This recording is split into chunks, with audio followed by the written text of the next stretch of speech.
bells. Stand by all stations. Attention, all districts. A 5-alarm fire. 5 bells. Move in immediately. That's it. Let's roll. Let's go. Firefighters.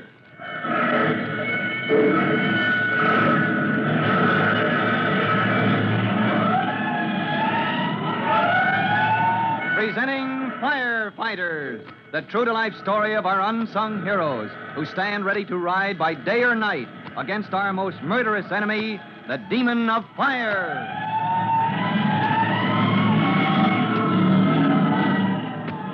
In just a minute, we'll visit Chief Cody in his office at Fire Department headquarters, where he has just asked an important question of Jimmy and Trudy, brother and sister of Tim Collins, the young fireman. But before we hear the answer, here is a message.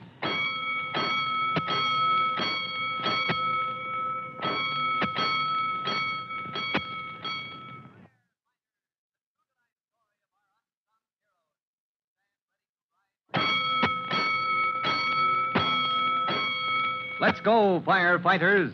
Let's go to Fire Department headquarters, where you remember Chief Cody has been telling Jimmy and Trudy Collins the story of the big fire, the conflagration of years ago that almost burned the whole city to the ground. And as the chief ends his account, Trudy Collins asked, But, Chief Cody, well, you said they had fire engines and ladder trucks and hundreds of men. Why did the big fire get away from them? Didn't he say the wind was blowing all the time? Steady, all 3 days the fire was burning? You keep still, Jimmy Collins. You weren't there. She's got you on that point, Jimmy. Oh, golly, the way you told it, I felt as if I was there. Well, if you'd been there, you'd be your own grandfather. It was so long ago. Yep, it was so long ago. And that's the answer to your question, Trudy. How the fire got away from the department and burned for 3 days and might have gone on and burned out the whole city. If they hadn't stopped it with blasting powder. That's right. You see, in the old days, they didn't know as much about fire prevention as we do now. Oh, maybe that's why we don't have so many big, terrible fires. Yes, it is one reason, Trudy. Cleaning up the city, storing things carefully, building houses and factories and so on that resist fire. Well, all those things prevent a blaze from spreading too far, too fast. And you said the architects give us better architecture. Oh, they do not. They do, too. Well, Chief Cody said so. He said... He didn't say architecture. He said... golly, you got me mixed up, Trudy. Now I don't know what's the right way to say it. Could it be architecture? Well, that's what I said, practically. Chief Cody, you said the big fire happened on a kind of a bad kind of roof. Yes, the mansard roof. A very convenient kind of architecture, but it had a lot of exposed woodwork. And the big fire ate its way through block after block of those roofs. So now they don't architect roofs that aren't safe anymore, because they know more about fire prevention. Yeah? Well, how about it, kids? Why don't you put the story of the big fire into that play of yours, huh?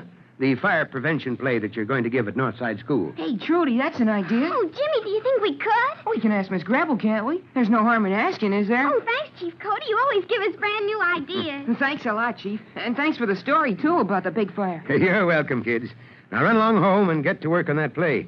Time I gave a little attention to this department business on my desk.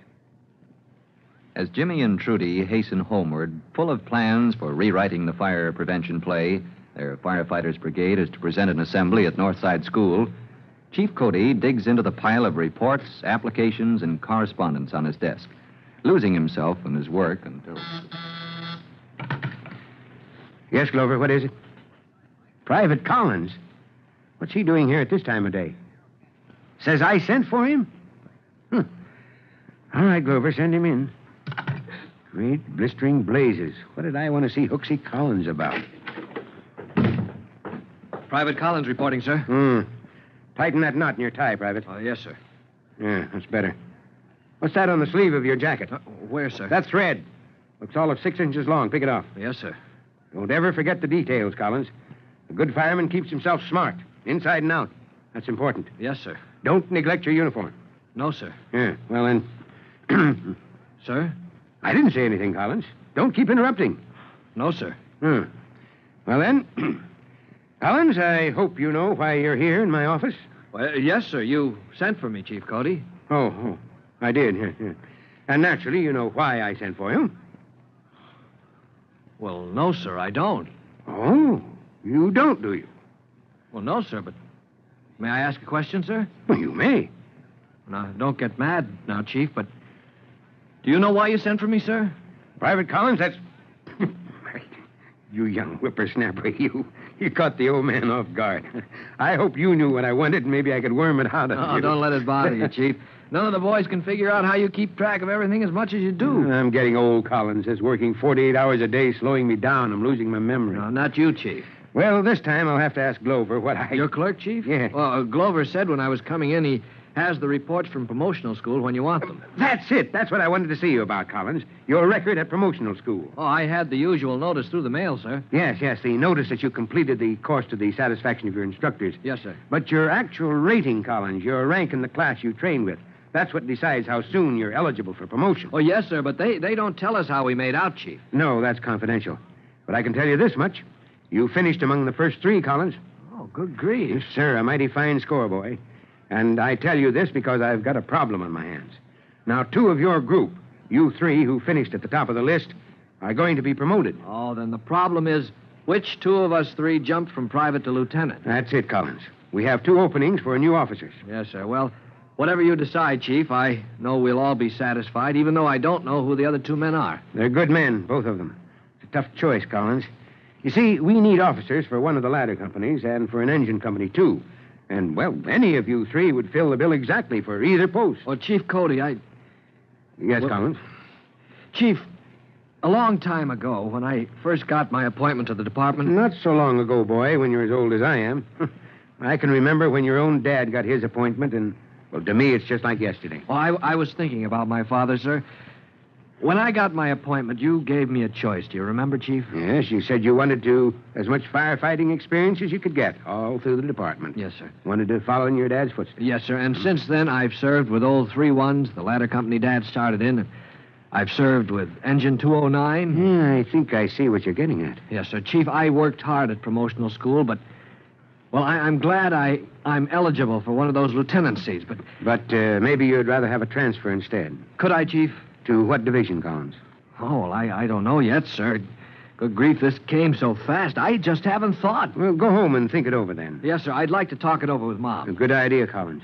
Your mother knows as much about the department as any man on the force. Dad used to call Mom his deputy when he was chief. She'd have made a good one if she didn't have all you young Collinses to raise. Well, go talk to her, son. Make up your mind, and when you're ready, we'll discuss that transfer. Meanwhile, at the Collins home, Trudy and Jimmy are deep in preparation for their fire prevention play. Jimmy is complaining. Gee. What are we going to do about Miss Gravel, Trudy? We know she'll want us to put on her old pageant anyway. Oh, but didn't we decide about that, Jimmy? That would be nice to Miss Grubble and get her old pageant over with, and then we could do my play. Well, sure, but now what? Now we got 3 plays. 3 plays? Well, who else wrote a play?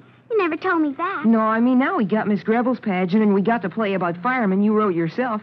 And now we've got to write another one about the big fire Chief Cody told us about. Well, I know. Let's make them all into one play. Gosh, that would take all day and all night. Oh, my goodness, Jimmy, don't you know anything about plays at all? I know plenty about plays. I guess I heard plenty of plays on the radio. More than you, even, because I'm 2 years older. Oh, don't be silly. Those 2 years before I got here, you were only a baby. Bet you never listened to the radio or anything else.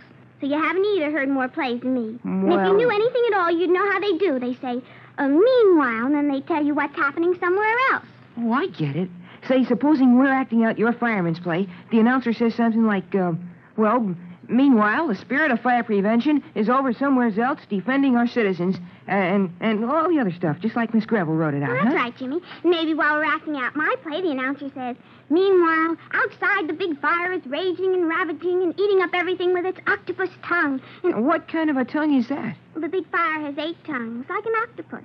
Gee, you sure, Trudy? Well, come on, we'll look it up and start writing. Oh, no, it's too soon before supper. I'm too hungry to write. Well, let's rehearse instead. Let's do the big fight part. And yes, if we're going to act out my play I wrote on the stage and have the announcer meanwhile all the rest. Come on, Trudy. I'll be the fireman, and you'll be the arsonist. The one that starts the fire. Well, I haven't written out all the speeches yet. Who cares? We can make 'em up. You know, just like a fight on the radio. All right, but don't knock anything over like the last time. Now, you catch me sneaking away from the burning building, Jimmy. Halt! Stop or I shoot. Don't stir a step or I'll let you have it. Well, now... Stop. You can't get away with it. Hey, hey, everybody, I'm home. Stop that, I said. You can't get away Good with it. grief, what's going on in there? Hey, Trudy! Jimmy! No, you don't. Yes, I do. Take that. No, you don't. You arsoneer. Ouch. Don't hit so Hey, what goes on? I'll beat your ears down. No, you don't. Now, break it up, cut it out. Cut it out. What's got into you? Go up there. The lamp. Oh, Jimmy knocked over the lamp again. Oh, golly. It's all right, though. It didn't break anymore. What's the matter here? Jimmy, Trudy, I'm ashamed of you two. Oh, hello, Tim. Did you see our play? Huh? Just like the radio, Tim. Did you hear us going, no, you don't, like in the big fight scene? Oh, good grief, and I almost sent for the rescue squad. Rescue squad? I wonder. Hey, Mom! Mom, I've got to talk to you. Now, what do you suppose he's got to talk to Mom about all of a sudden? Jimmy and Trudy can't guess, but maybe you know what Tim Collins has in mind when he rushes off to talk to his mother about the rescue squad. And maybe your guess is right, because you heard Chief Cody's offer to transfer Tim to any division of the fire department he might choose. So to find out if you guess right, listen to our next true-to-life episode of The Firefighters. In just a moment, Chief Bob Cody will tell you, boys and girls, how you can help the firefighters in your own town. But first, here's a message you ought to hear.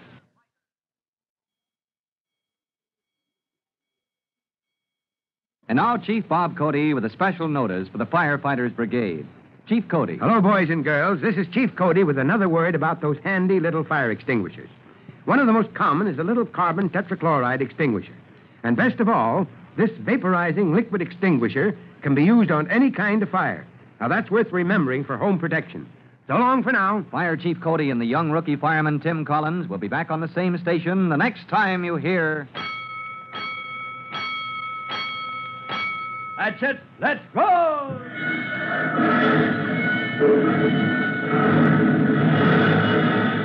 Let's go! Firefighters! Firefighters is a copyrighted feature of William F. Holland Productions.